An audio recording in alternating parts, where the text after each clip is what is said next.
तो इस परमात्मा को ना मार्ग चलाने के लिए 2 कोटि के जीवों की आवश्यकता नहीं है। परमात्मा के वचन में शक्ति होती है, उनके शब्द में शक्ति होती है। सतगुरु जो चावे सो कर दे, भरम पड़ो मत कोई, सेव धड़ पर शीश चढ़ावे, पाछे करे रसोई। तो इस परमेश्वर को आवश्यकता नहीं है किसी की। और यदि आपको ज्ञान समझ में आ गया सतगुरु रामपाल जी भगवान का, और यदि आपको पल पल ये चिंता सताती है कि परमात्मा मेरी मर्यादा ना टूट जाए, किसी भी कारण से मैं आपके चरणों से दूर ना हो जाऊं परमात्मा, और यदि आपने अपने आप को तन मन धन से, मन कर्म वचन से, दिलो जान से अपने गुरुदेव भगवान को समर्पित कर दिया कि गुरुदेव अब मेरा ये जीवन, मेरी प्रत्येक श्वास, मेरा हर क्षण, मेरी हर घड़ी, हर पहर परमेश्वर आपको समर्पित है। मालिक कहते ना कि मरूं तो तुम सुमरित मरूं और जीवित सुमरू नित्य। उसके बाद उस आत्मा को परमात्मा अपनी शरण में ले लेता है। ताते सतगुरु शरणा लीजे, कपट भाव जिन दूर करीजे।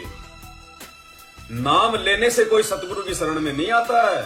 नाम लेने के बाद जो पूरी तरह से गुरु जी के प्रति समर्पित हो जाएगा इस भाव से, जिसके जीवन का दूसरा कोई मकसद ही नहीं होगा, न बच्चों को ऊंची ऊंची शिक्षा दिलाना, न बच्चों की नौकरी की टेंशन, ना कोई कार कोठी बनाने की टेंशन, ना कोई फैक्ट्री बनाने की टेंशन, ना कोई रिश्तेदारों की टेंशन, कुछ नहीं, ना कोई मान बढ़ाई और इज्जत की टेंशन।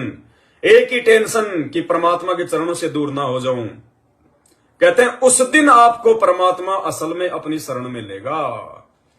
ताते सतगुरु शरणा लीजे, यानी उसको परमात्मा अपनी शरण में लेता है। कपट भाव जिन दूर करीजे। और जो इस प्रकार से अपने गुरु जी के प्रति समर्पित हो जाता है तो सारे छल कपट मन मुटाव ये दूर हो जाते हैं। अभी देखिए हमारे गुरु भाई सतलोक आश्रम मैनेजमेंट हरियाणा वाले, और कितना जो है कपट भरा पड़ा उनके अंदर। अभी ये राजस्थान के अलवर में कोई बाबा बालकनाथ की बीजेपी वालों की रैली थी। जयपुर और अलवर की संगत को बेचारे को वहां बुला लिया धोखे से कि आओ यहीं आने के बाद बताएंगे, यहां आने के बाद बताएंगे। उनको पता था कि बता दिया तो कोई आएगा नहीं, तो बोले कि अलवर के तिजारा नामदान केंद्र पे 21 तारीख को सभी इकट्ठे हो जाओ, गुरु जी का आदेश है और आने वालों की एक हाजिरी मानी जाएगी। अब भक्तों को ये तो बताया ही नहीं कि भाई क्या काम है वहां पे। उन्होंने सोचा भाई हाजिरी लग जाएगी, तो बेचारे हाजिरी के चक्कर में वहां पे दौड़ के चले गए। और बाद में पता चला उनको बाबा बालकनाथ के झंडे दे दिए बीजेपी के हाथ में।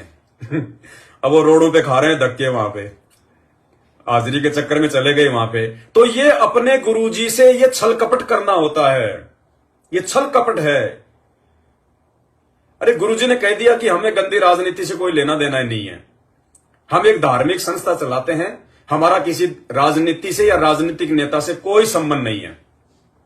और उसके बावजूद यदि आप उन राजनेताओं के तलवे चाटोगे तो वो परमात्मा से छल कपट करने में आता है, वो परमात्मा से धोखा करने में आता है।